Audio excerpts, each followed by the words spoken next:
এই প্রচণ্ড গরমে কি রান্না করবে সেটা যদি বুঝে উঠতে না পারো, তাহলে অল্প তেল মশলায় ডিম দিয়ে এই আঁকনি পোলাওটা অনায়াসেই বানিয়ে নিতে পারো। আর এই পোলাও কিন্তু নামি দামি যে কোনো ব্র্যান্ডেড বিরিয়ানিকেও টক্কর দিতে সক্ষম, এতটাই সুস্বাদু হয় খেতে। আর যারা যারা আমার মতো ডিম ভালোবাসো অথচ বেশি তেল মশলা দিয়ে রান্না করতে ইচ্ছে করছে না, তাদের জন্য কিন্তু এই পোলাওটা একদম মাস্ট টু ট্রাই রেসিপি। সাথে বাড়িতেই বানিয়েছিলাম বোঁদে, আর তা দিয়ে বানিয়ে নিয়েছিলাম বুন্দি রায়তা। হাতে 30 মিনিট সময় থাকলে কিন্তু অনায়াসেই এই প্রত্যেকটা রেসিপি তৈরি করে নেওয়া যায়। এই পোলাওটা খেতে এতটাই ফ্লেভারফুল হয় যে সাথে কোনো গ্রেভি আইটেমের প্রয়োজনই হয় না।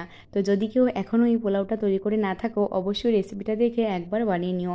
আর যদি রেসিপিটা ভালো লেগে থাকে বেশি বেশি করে লাইক আর শেয়ার করে দিও, আর প্লিজ প্লিজ প্লিজ সাবস্ক্রাইব করে পাশে থেকো। তো চলো, পোলাওটা বানানোর জন্য প্রথমে আমাদের একটা মশলা তৈরি করে নিতে হবে, যার জন্য নিয়েছি একটা গোটা পেঁয়াজ, 7-8 কোয়া রসুন আর এক টুকরো আদা, 2টো কাঁচা লঙ্কা ভালো মতো পেস্ট করে নিচ্ছি। আর এদিকে বিরিয়ানির চালটাকেও 1 ঘন্টা আগে ভিজিয়ে দিয়েছিলাম, দেখে নিশ্চয়ই বুঝতে পারছো ভিজে গেছে। আর এদিকে বেরেস্তাটাও আমার ভাজা হয়ে গেছে। যেহেতু নামের মধ্যেই আছে আঁকনি পোলাও, অর্থাৎ স্পেশাল কিছু মশলা তো আমাদের চাই। তার জন্য আমি নিয়েছি 1 টুকরো জায়ফল, কিছুটা সামরিচ, কিছুটা এলাচ আর 3টে শুকনো লঙ্কা আর 2টো তেজপাতা। সব মশলাগুলোকে আমি একটু থেতো করে নিচ্ছি। থেতো করে নিলে মশলাটার ফ্লেভারটা খুব সুন্দর তেলের মধ্যে চলে যাবে। যে রেসিপিগুলো আজকে আমি শেয়ার করছি সেই রেসিপিগুলো কিন্তু প্রত্যেকটাই খুবই সহজ, আর আমি যেহেতু ডিটেলসে শেয়ার করছি তার জন্য একটু ভিডিওটা লেন্দি হয়ে যাচ্ছে। এবার এদিকে ডিমটাকে আমি ছিলে নিচ্ছি, যেহেতু আমি ডিম দিয়ে এই পোলাওটা করব। তোমরা চাইলে কিন্তু ডিমের বদলে চিকেনটাও নিতে পারো, যেহেতু আমি ডিমটা ভালোবাসি তার জন্য আমি ডিম দিয়ে করছি। এবার ডিমটাকে ওই পেঁয়াজের বেরেস্তাটা যে আমি ভাজলাম সেই ভাজার তেলেই হালকা করে নেড়ে নিচ্ছি লবণ দিয়ে, নেড়ে উঠিয়ে নিচ্ছি। এবার ওই তেলেই ফোড়ন দিয়ে দেবো ওই গোটা থেতো করে রাখা মশলাগুলো। ফোড়নটা চড়বড় করে উঠলে দিয়ে দিচ্ছি বেটে রাখা মশলা, আর দিচ্ছি একটু বিরিয়ানি মশলা আর শাহি গরম মশলা, ব্যাস। আর কিন্তু কোনো মশলার প্রয়োজন নেই।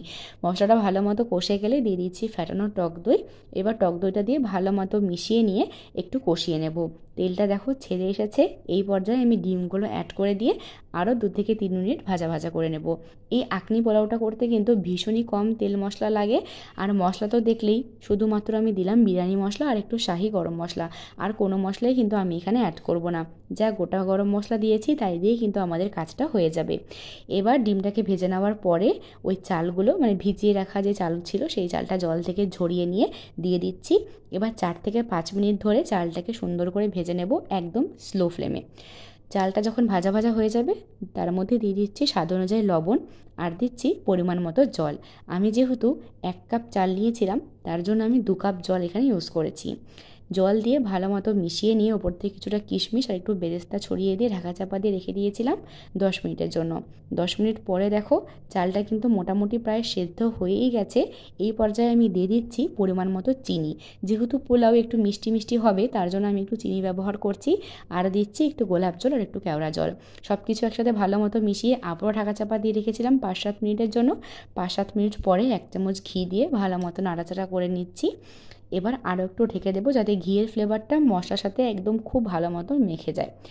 এবার দেখো কি সুন্দর ঝরঝরে আঁকনি পোলাও আমাদের রেডি হয়ে গেছে।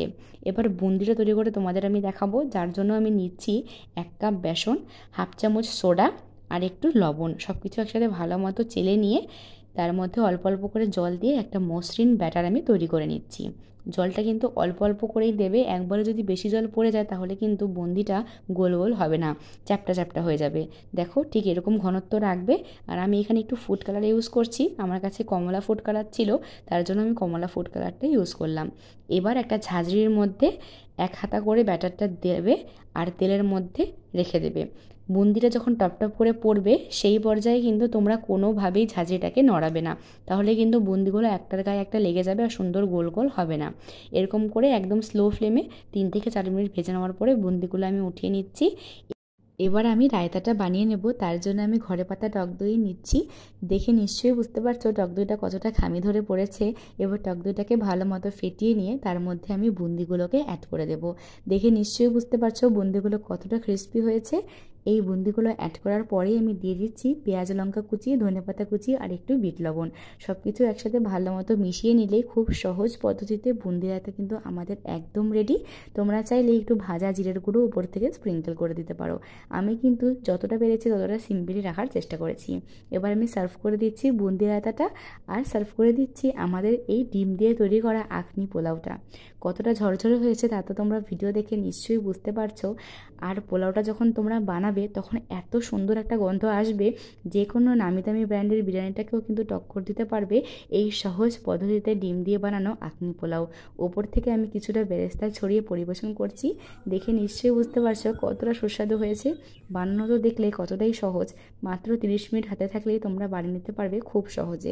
রেসিপিটা তোমাদের কেমন লাগলো জানাতে কিন্তু একদম ভুলো না, আর একবার বাড়িতে এভাবে বানিয়ে খেও। আজকের মতো এই পর্যন্তই, দেখা হচ্ছে নতুন পর্বে। ততক্ষণের জন্য ভালো থেকো, সুস্থ থেকো।